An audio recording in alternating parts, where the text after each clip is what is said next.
तो स्वागत है बच्चों आप सभी करियम क्लासेस में। तो चलिए आज आप लोगों के लिए संस्कृत में काफी इम्पोर्टेंट जो है एक पत्र लेखन आप लोगों के लिए लेकर के आए हैं। तो जितने भी बिहार बोर्ड के छात्र हैं उन सभी के लिए जो है यह पत्र लेखन काफी इम्पोर्टेंट है। तो वीडियो को थोड़ा सा भी स्किप नहीं करना है। अगर आप चाहते हैं कि इस पत्र लेखन को पूरी तरह से समझने के लिए तो मेरे साथ जो है इस वीडियो में शुरू से अंत तक बने रहे। तो चलिए स्टार्ट करते हैं। देखिए कह रहा है अपनी छोटी बहन को संस्कृत पढ़ने हेतु प्रेरणादायक संस्कृत में एक पत्र लिखे। अब देखिए इसका मीनिंग क्या हुआ, आप पहले प्रश्न को पूरी तरह से समझ लीजिए। देखिए कह रहे हैं कि आप जो है ना अपनी छोटी बहन को, आपसे जो छोटी है उनको संस्कृत पढ़ने के लिए जो है प्रोत्साहित करें। तो किस प्रकार करिएगा वही लिखने के लिए कह रहा है। देखिए तो आप सबसे पहले क्या लिखिएगा, ध्यान दीजिए, लिखना है प्रिय लक्ष्मी। अब आपकी छोटी बहन का जो भी नाम है वह लिख दीजिए। तो हम अपनी छोटी बहन का नाम लिख दिए प्रिय लक्ष्मी। उसके बाद शुभ आशीष है, शुभ आशीष है। उसके बाद जो है उसके दाहिने साइड, जस्ट उसके दाहिने साइड जो है आप जिस स्थान से लिख रहे हैं उस स्थान का नाम डाल दीजिए। तो आप लोग अक्सर तो एग्जाम में लिखिएगा तो आप क्या लिखिएगा, परीक्षा भवनाथ। क्या, परीक्षा भवनाथ।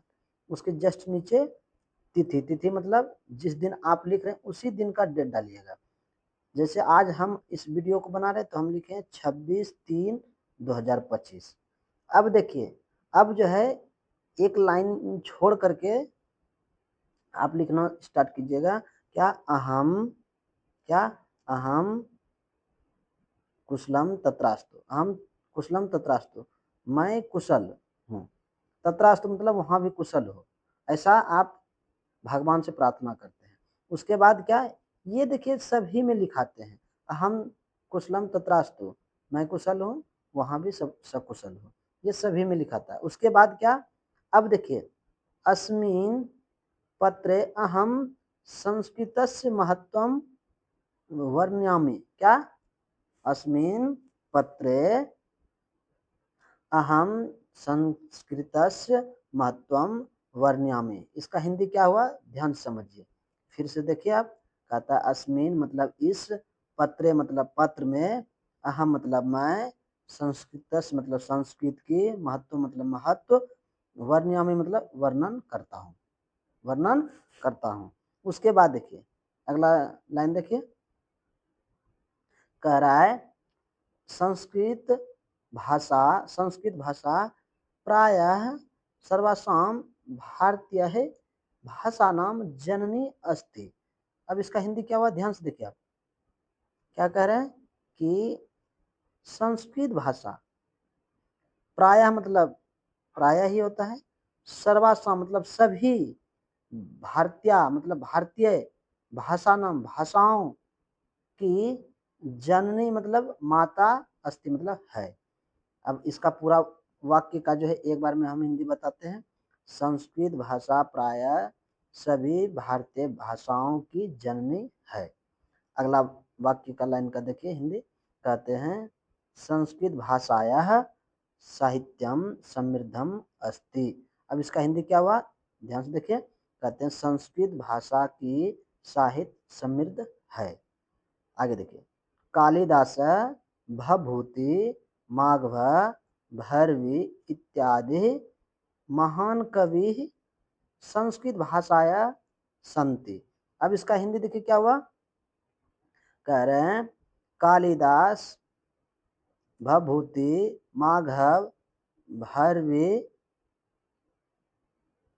इत्यादि महान कवि संस्कृत भाषाया मतलब संस्कृत भाषा की हैं, संस्कृत भाषा की हैं। आगे देखिए, अधुना अपि संस्कृतस्य महती गरिमा अस्ति। क्या कह रहे हैं, अधुना मतलब होता है आज भी, संस्कृतस्य मतलब संस्कृत की महान गरिमा है, महान गरिमा है। आगे देखिए, जब इतना आप लिख दीजिएगा उसके बाद आप जो है क्या कह दीजिएगा, अतः संस्कृत भाषा मनसा पठ। अतः मतलब होता है इसलिए संस्कृत भाषा को मन से पढ़ो। अतः का अर्थ होता है इसलिए संस्कृत भाषा को मन से पढ़ो। अब देखिए उसके बाद क्या कह देना, शेषम सर्वम कुशलम, से सभी कुशल है, से सभी कुशल है। उसके बाद क्या लिख दीजिएगा, माता पितरो चरणेषु मम प्रणामः निवेदयतु। अब जो है लास्ट में हम क्या कह देंगे, माता पिता को मेरा प्रणाम कहना। उसके बाद आपका जो नाम है आप यहाँ पे लिख दीजिए, क्या, भवदीय है अग्रजा, मतलब आपका बड़ा भाई, आपके बड़े भाई जो भी नाम है, जैसे मेरा नाम यहाँ वंशी राज है तो हम वंशी राज लिख दिए, आपका जो नाम है वह लिख दीजिए। अगर आप इस प्रकार से लिखते हैं तो आपको 4 में से 4 अंक मिलेंगे। तो उम्मीद करते हैं बच्चों आपने जो है इस पत्र लेखन को पूरी तरह से बेहतरीन तरीके से समझ लिए होंगे। तो अगर चाहते हैं आपकी इसी तरह का वीडियो और भी आपके लिए लाए तो आप जो है सबसे पहले मेरे चैनल को सब्सक्राइब कर लीजिए और बेल आइकन को भी प्रेस कर दीजिए, ताकि इस तरह के वीडियो का नोटिफिकेशन जो है सबसे पहले बच्चों आपके पास पहुंच सके। तो चलिए अगले वीडियो में मिलते हैं, तब तक के लिए जय हिंद।